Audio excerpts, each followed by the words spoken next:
India's best learning app. Hello and welcome to this classes of CBSE junction. बच्चों, CBSE junction के इस online platform पर मैं Manish Raven आप सबों का स्वागत करता हूं। बच्चों, हम लोग क्लास 9th के साइंस को पढ़ रहे हैं, जिसमें हम लोग कैनामेटिक्स में सर्कुलर मोशन को आज देखने वाले हैं। ये हमारा लास्ट टॉपिक होगा आज का, और बहुत ही इम्पॉर्टेंट टॉपिक है ये सर्कुलर मोशन का। बच्चों, बहुत जगह लोग नहीं पढ़ाते हैं इसको। बेसिकली थोड़ा सा जो है सो आपको 9th में बहुत कम पढ़ना है, लेकिन इससे रिलेटेड चीज़ आपको आगे 11th और 12th में फिर आगे जब आप पढ़ाई करोगे तो बहुत ज़्यादा आपको जाननी होगी। तो बच्चों का ये जो पोर्शन होता है रोटेशनल मोशन करके, ये थोड़ा सा वीक रह जाता है। उसका कारण है कि बच्चे 9th में नहीं पढ़ पाते हैं इस चीज़ को बढ़िया से। तो आपको क्या करना है, अभी बहुत ही बढ़िया से सीखना है ये चीज़, ताकि आगे जब हम इसको पढ़ेंगे तो हमको बहुत ज़्यादा हेल्प करेगा। तो फटाफट से कॉपी किताब निकाल कर सामने बैठ जाओ और हेडिंग लगाओ सर्कुलर मोशन। क्या पढ़ना है हमको? Circular motion. थोड़ा सा मैं पेन का कलर चेंज कर दूं। चलिए, हेडिंग लगाइए सर्कुलर मोशन। एक बात बताओ बच्चों, यूनिफॉर्म सर्कुलर मोशन पढ़ने से पहले आपको जानना होगा कि सर्कुलर मोशन किसको बोलते हैं, है या नहीं। अभी सर्कुलर मोशन होता क्या है, पहले तो आप ये जानिए। आप में से बताओ कोई आदमी सर्कुलर मोशन क्या होता है, फटाफट से सोचो क्या होता है सर्कुलर मोशन। देखो, मोशन तो पढ़ ही रहे थे ना अभी तक। अभी नया वर्ड क्या आ गया है, सर्कुलर मोशन, मतलब उसमें सर्कल ऐड हो गया है। हम लोग कहते हैं कि इफ़ एन ऑब्जेक्ट मूव्स, अगर कोई ऑब्जेक्ट मूव करेगा कहाँ पर, एक सर्कुलर पाथ के ऊपर में, तब वो मोशन कहलाएगा सर्कुलर मोशन। अभी हम लोग नहीं जान रहे हैं यूनिफॉर्म या नॉन यूनिफॉर्म, बस सर्कुलर मोशन जान रहे हैं। तो हेडिंग लगाइए सर्कुलर मोशन। सर्कुलर मोशन, इसके नीचे लिखो when the body moves on the circular path, it is known as circular motion. It is known as circular motion. मतलब जब भी कोई ऑब्जेक्ट, जब भी कोई बॉडी किसी सर्कुलर पाथ पे मूव करेगा, सपोज करो यहाँ पर एक सर्कल है और इस सर्कुलर पाथ पे अगर कोई ऑब्जेक्ट, कोई बॉडी मूव कर रहा है, तब हम लोग इसको बोलेंगे क्या, सर्कुलर मोशन। फॉर एग्जाम्पल, सबसे पहला लिखो तो मोशन ऑफ अर्थ। क्या लिखना है आपको? Motion of earth. और अर्थ जो है वो किस सर्कुलर पाथ पे है, तो अराउंड द सन। दूसरा लिखो मोशन ऑफ मून, और मून कहाँ पे कर रहा है, तो लिखिए अराउंड द अर्थ। तो बच्चों, इस टाइप के जो मोशन हो गए जो किसी सर्कुलर पाथ पे चलते हैं, हम इसको कह लेंगे क्या, सर्कुलर मोशन। अभी जब आपने देखा सर्कुलर मोशन क्या होता है, तो अब हम जानेंगे uniform circular motion and non uniform circular motion. तो नेक्स्ट हेडिंग लगाओ यूनिफॉर्म सर्कुलर मोशन। अभी जो आपको दिख रहा है ना स्क्रीन पे, यही यूनिफॉर्म सर्कुलर मोशन। लिखिए इसमें, if an object in a constant velocity, if an object moves in a constant velocity along a circular path, अगर कोई ऑब्जेक्ट किसी सर्कुलर पाथ पे एक फिक्स वेलोसिटी के साथ चलेगा, तब हम लोग उसको बोलेंगे क्या, यूनिफॉर्म सर्कुलर मोशन। क्या कहलाएगा वो, यूनिफॉर्म सर्कुलर मोशन। इतना बात समझ में आ गया बच्चों। इसके बाद फटाफट से कुछ चीज़ें ऐड करते चलिए आप अपने पढ़ाई में साथ साथ से। चलो, सबसे पहले आप लिखो कि the direction of motion, the direction of motion, बहुत important, on the circular path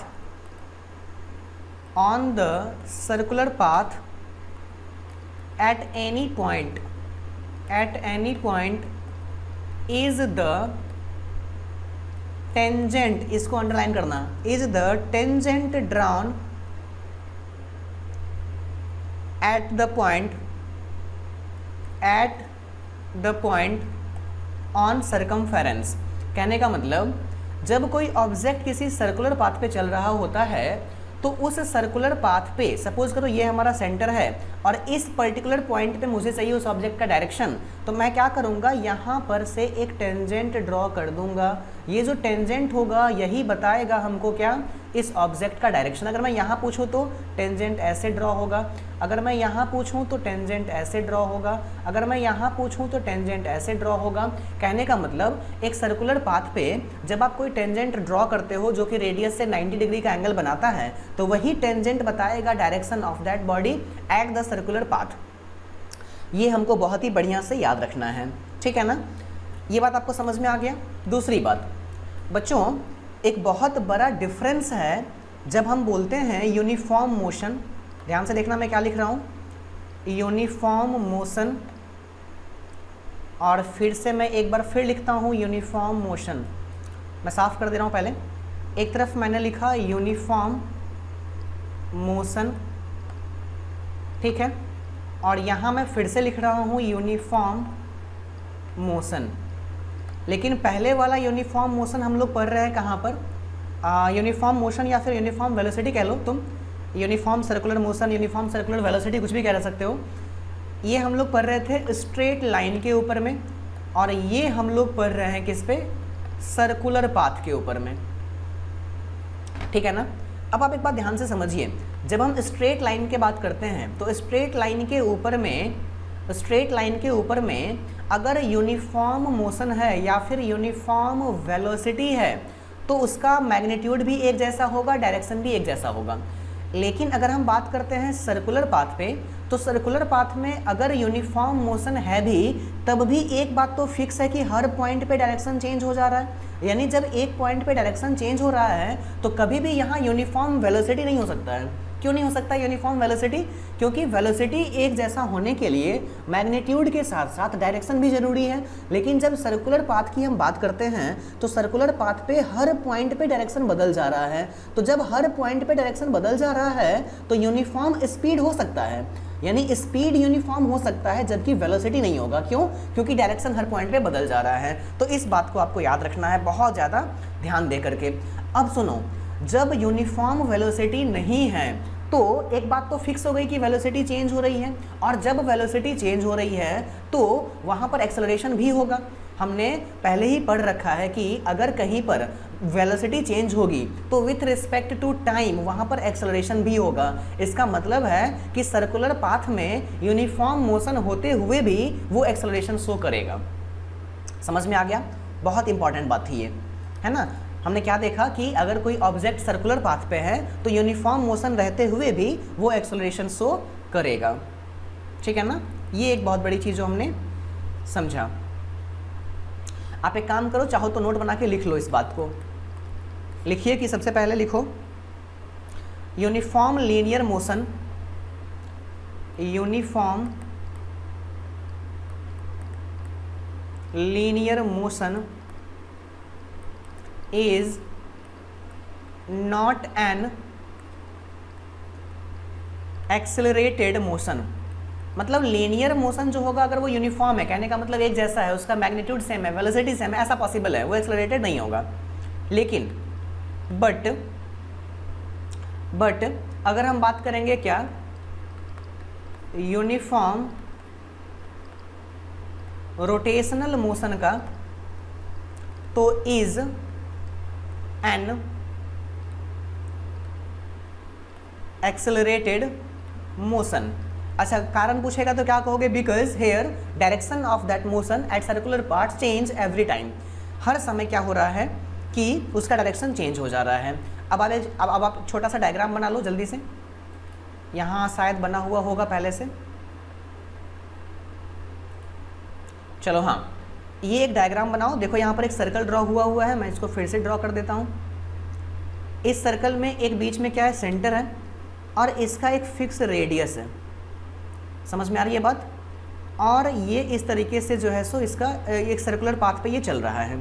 अगर मैं आपसे पूछूं कि यहाँ पर जो सेंट्रीपिटल एक्सेलरेशन है वो कैसा है, तो आप कहोगे कि सर यहाँ पर जो सेंट्रीपिटल एक्सेलरेशन है वो v²/r है। क्या है? v²/r, जिसमें v क्या है, वेलोसिटी, और r क्या है, रेडियस। r यहाँ का रेडियस है और v यहाँ का वेलोसिटी है। एक बार फिर से समझिए, अगर कोई ऑब्जेक्ट एक सर्कुलर पाथ पे वेलोसिटी दिखा रहा है तो यूनिफॉर्म हो या नॉन यूनिफॉर्म हो, कैसा भी वेलोसिटी है तो वो एक्सेलरेटेड होगा। क्यों एक्सेलरेटेड होगा? क्योंकि यूनिफॉर्म होने के बावजूद उसमें डायरेक्शन चेंज होगा, डायरेक्शन चेंज होगा तो वेलोसिटी चेंज होगा, वेलोसिटी चेंज होगा तो एक्सेलरेशन आएगा। ये बात समझ में आया? अच्छा, तो कैसे सर, ये क्या चीज़ है? ये एक ऑब्जेक्ट है जो किसी सर्कुलर पाथ पे जिसका रेडियस r है उस पे v वेलोसिटी के साथ ट्रैवल कर रहा है। तो यहाँ जो सेंट्रीपिटल एक्सेलरेशन होगा वो कुछ इस तरीके से होता है v²/r। ये बस आप याद कर लो, बहुत ही इंपॉर्टेंट है, इसी से हम लोग आगे डिराइव करेंगे सारा फॉर्मूलाज वगैरह। तो यहाँ जो एक्सेलरेशन होता है वो क्या होता है? v²/r। क्या होगा यहाँ पर? v²/r। इसको आप याद रख लीजिए। चलो, एक बात समझ में आ गई आपको कि यहाँ पर एक्सेलरेशन क्या होगा? v²/r। कोई दिक्कत नहीं। तो ये था हमारा सेंट्रीपिटल एक्सेलरेशन। क्या था ये? इस एक्सेलरेशन को हम क्या बोलेंगे? सेंट्रीपिटल एक्सेलरेशन, मतलब सर्कुलर पाथ का एक्सेलरेशन। ठीक है, अब लिखो, नेक्स्ट हेडिंग लगाओ, सेंट्रीपिटल फोर्स। क्या लगाओगे?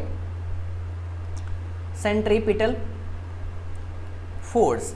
देखो, कहीं भी फोर्स निकालने का एक फॉर्मूला होता है जो मैं आपको बताऊंगा आगे। F होता है क्या? m इंटू ए, मास इंटू एक्सेलरेशन। अभी यहाँ पर m रहने दो और एक्सेलरेशन के जगह पर इस वैल्यू को पुट करो, दैट मीन्स कि mv²/r, यानी Fc, that means centripetal force. Centripetal force का एक नया फॉर्मूला हमने आज डिराइव करा, दैट इज mv²/r। ये कहाँ से आया आपको समझ में आ गया ना? इसको भी आप याद रखोगे, बहुत आपको हेल्प करेगा। सपोज करो कोई क्वेश्चन इस तरीके का दिया हुआ है कि find the centripetal acceleration where velocity is 30 metre per second and radius is 10 metre. ये क्वेश्चन है, बना के दिखाओ। कह रहा है कि एक सर्कल है जिसका रेडियस है 10 मीटर का और इस पर चलने वाले ऑब्जेक्ट का वेलोसिटी है 30 मीटर पर सेकंड का। हमसे पूछा जा रहा है यहाँ पर सेंट्रीपिटल फोर्स बताइए और सेंट्रीपिटल एक्सेलरेशन बताइए। तो सेंट्रीपिटल फोर्स के लिए क्या लगाओगे फॉर्मूला? सेंट्रीपिटल फोर्स निकालने के लिए ऑब्जेक्ट का मास होना चाहिए। सपोज कर लो मास इसका है 20 kg, तो आप लिखोगे क्या? 20 इंटू, क्या लिखोगे? 20 इंटू v², दैट मीन्स कि 30 का होल स्क्वायर बाई r मतलब 10। जब एक्सेलरेशन निकालेंगे तो क्या लिखेंगे? v² मीन्स 30 का स्क्वायर बाई r मीन्स 10। तो इस तरीके से आप चीज़ों को सॉल्व कर सकते हो बहुत ही आसानी के साथ में। ठीक है ना? एक बार मैं फिर से इसको बढ़िया से आपको लिखवा देता हूँ, जल्दी से इसको छापिए। एक बार और इसको बढ़िया से लिख लीजिए आप, ताकि कभी भूलो नहीं। मैं थोड़ा सा इसको साफ कर करके, चलिए सबसे पहला लिखो सेंट्रीपिटल। पहले तो वो डायग्राम बना लो। एक सर्कल होना चाहिए, ये रेडियस होगा, v वेलोसिटी के साथ मूव करेगा, ठीक है ना? और a यहाँ पर एक्सेलरेशन होगा। a क्या होगा? एक्सेलरेशन। तो हम यहाँ पर लिखेंगे कि centripetal acceleration is equal to v²/r, सबसे पहली बात। दूसरी बात हम लिखेंगे कि centripetal force is equal to mv²/r। ये भी आपको याद रखना है, centripetal force is equal to mv²/r। इन दोनों ही चीज़ों को आप याद रखिए, आपको बहुत ज़्यादा हेल्प करेगा ये। चलिए, उसके बाद जो हमको नेक्स्ट हेडिंग लगाना है, थोड़ा सा पढ़ ही लो। वो भी आपके एनसीईआरटी में तो नहीं है, लेकिन किसी रेफरेंस बुक में थोड़ा सा दिया हुआ है। आप पढ़िए, एंगुलर डिस्प्लेसमेंट। हेडिंग लगाओ, एंगुलर डिस्प्लेसमेंट। क्या है ये? Angular displacement. ओमेगा भी हम लोग लिखते हैं इसको कहीं कहीं पर, हालांकि अभी आप उसको उतना मत जानिए, बस देखिए। देखो, एंगुलर डिस्प्लेसमेंट क्या होता है?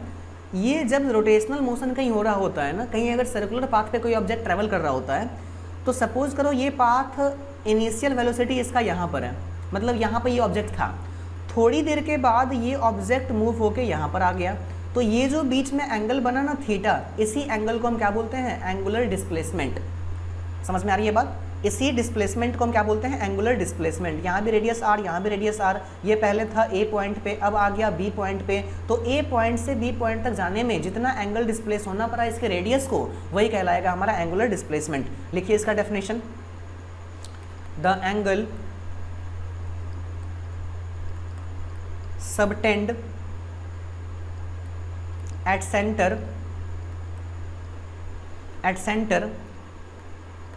of a circular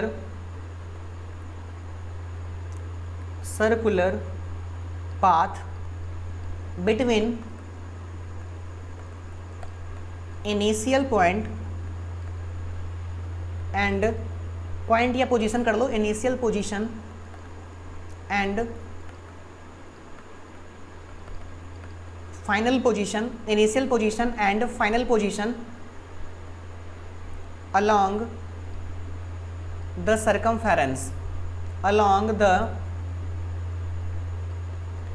circumference, इसी को हम लोग बोलते हैं इज कॉल्ड एंगुलर डिस्प्लेसमेंट। क्या कहलाता है ये?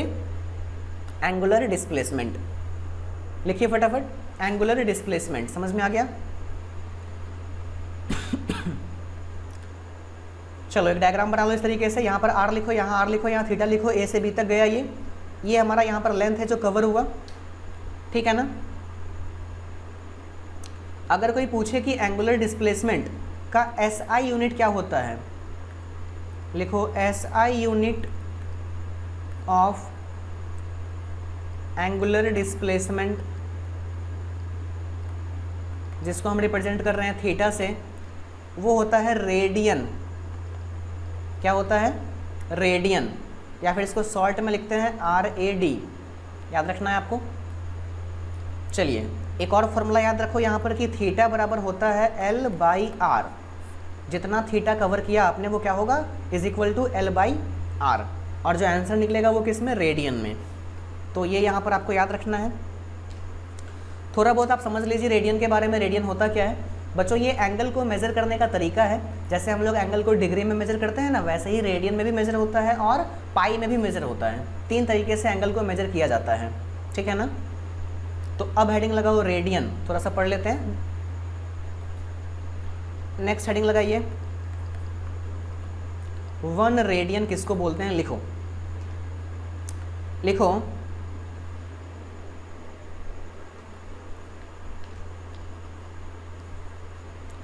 समझना है हमको ये चीज़। देखो theta is equal to L/R है ना। तो अगर कहीं पर L भी 1 है और R भी 1 है तो थीटा क्या होगा? 1 रेडियन। अब L1 और R1 का मतलब क्या हुआ?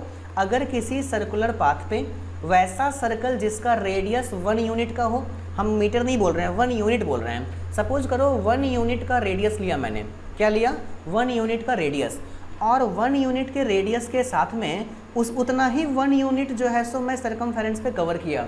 और इस तरह से इतना कवर करने में जो एंगल पे यहाँ जो एंगुलर डिस्प्लेसमेंट हुआ, यहाँ जो रेडियस का एंगुलर डिस्प्लेसमेंट हुआ, उसी को हम लोग बोलते हैं क्या? 1 रेडियन। आपको ये बात याद रखनी है, ठीक है ना। ये भी एंगल को मेजर करने का एक तरीका है। कहोगे बच्चों एंगल को मेजर करने का एक तरीका ये है और हम लोग जो पढ़ते हैं वो तो डिग्री पढ़ते हैं, दोनों में रिलेशन क्या है? तो नेक्स्ट हेडिंग लगाइए रिलेशन बिटवीन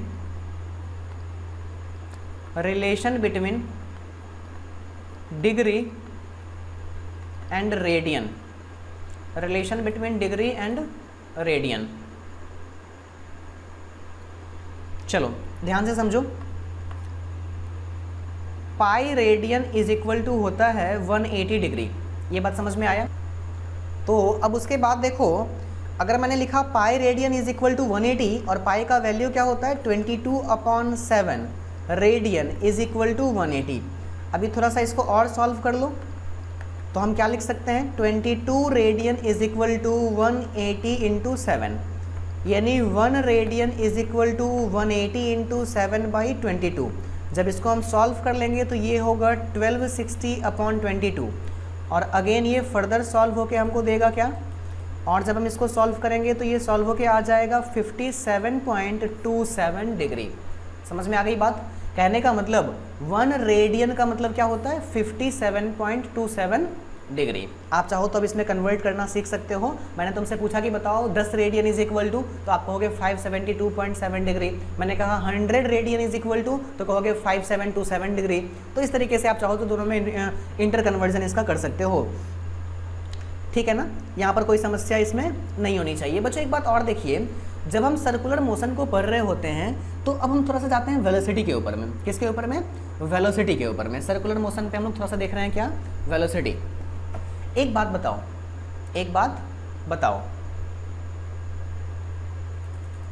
चलो देखो यहाँ पे ध्यान से समझिए आप। अगर सपोज करो कोई ऑब्जेक्ट किसी सर्कुलर पाथ पे रिवॉल्व कर रहा है तो टोटल जो डिस्टेंस ये कवर करेगा एक सर्कुलर रोटेशन में, रिवॉल्यूशन में, तो इसके द्वारा तय किया गया टोटल दूरी जो होगा वो सर्कमफेरेंस होगा, जो कि क्या हो जाएगा? 2πr। और इसको जो टाइम लगेगा वो t लगेगा, तो 2 पाई आर को अगर मैं t से डिवाइड कर दूं तो हमको क्या मिलेगा, वेलोसिटी मिलेगा, और इसी वेलोसिटी को हम बोलते हैं एंगुलर वेलोसिटी। क्या बोलते हैं हम, एंगुलर वेलोसिटी। तो नेक्स्ट हेडिंग लगाइएगा आप, एंगुलर वेलोसिटी। क्या लगाना है हमको, एंगुलर वेलोसिटी। लिखिए इसमें, the rate of change of angular displacement is called angular velocity.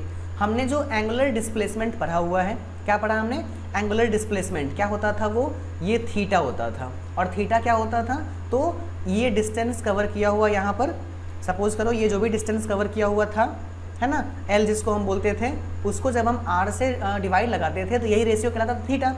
Theta is equal to क्या होता था, एल बाई आर। यही थीटा क्या है, एंगुलर डिस्प्लेसमेंट। अब एंगुलर डिस्प्लेसमेंट का चेंज होने का जो रेट है, rate of change of angular displacement, वो कहलाएगा वेलोसिटी। लिखिए यहाँ पर, it is the rate of change in angular displacement. Angular displacement में जो रेट ऑफ चेंज है वही कहलाता है एंगुलर वेलोसिटी। इतना आपको याद हो जाना चाहिए। उसके बाद लिखिए नेक्स्ट लाइन में, it is represented by omega. It is represented by omega.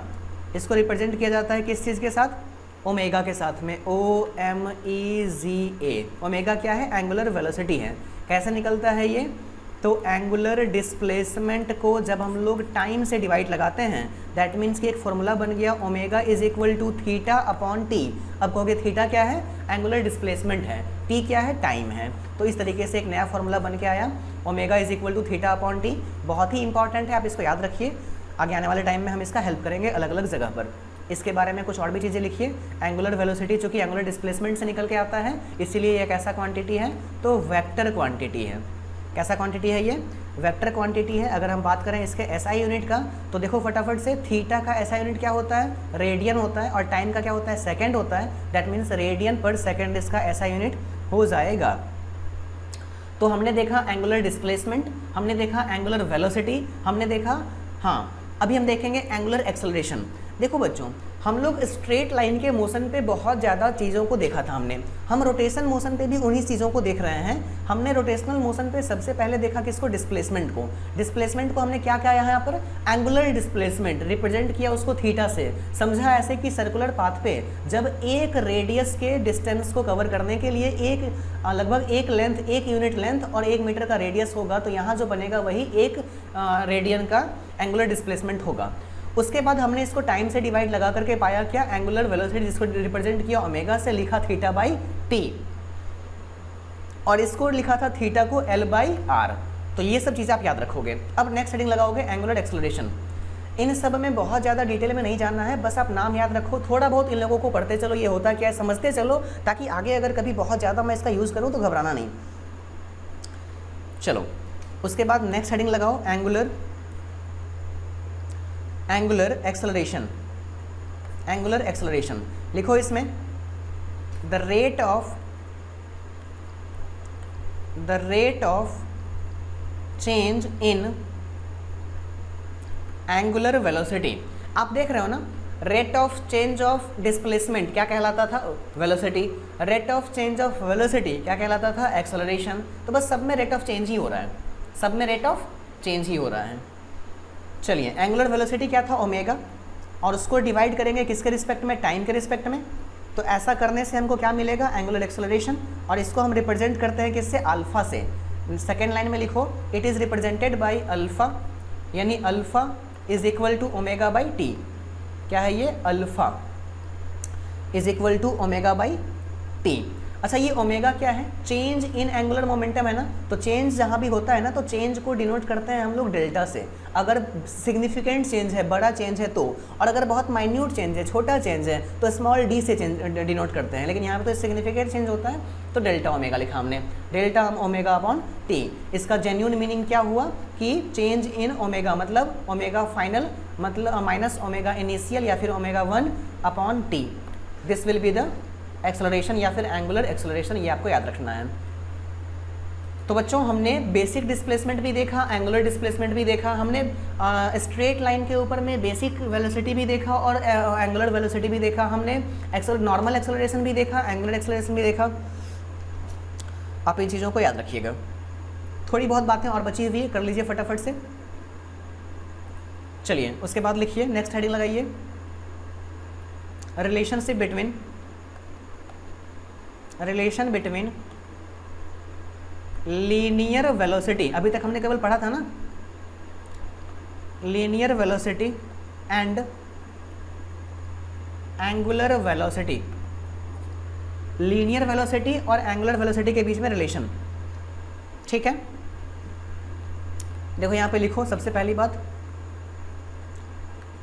कि linear velocity is equal to radius into angular velocity. क्या हो जाएगा? Linear velocity is equal to radius into angular velocity. यानी हम कह लेंगे क्या कि v is equal to radius क्या है हमारा r है, और एंगुलर वेलोसिटी क्या है? ओमेगा है, r ओमेगा। ये भी एक बहुत अच्छा फार्मूला है जो आपको 11th में केमिस्ट्री में यूज़ होगा बहुत ज़्यादा, जब हम लोग एटम के अंदर में पढ़ेंगे कि कैसे एटम के अंदर से इलेक्ट्रॉन, प्रोटॉन और न्यूट्रॉन का जो ऑर्बिट होता है उस ऑर्बिट के साइज़ को फिक्स करने में हम इस चीज़ को पढ़ेंगे। वेव इक्वेशन वगैरह स्ट्रॉन्जिनिकस में पढ़ेंगे हम लोग, वहाँ ये चीज़ काम आएगा। अगली बात, अगर कल को कोई तुमसे यहाँ से r का वैल्यू पूछ दे तो क्या बताओगे उसको?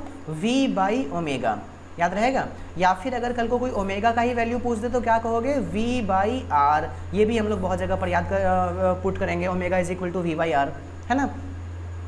तो आई होप कि आपको ये सारी बातें समझ में आ गई।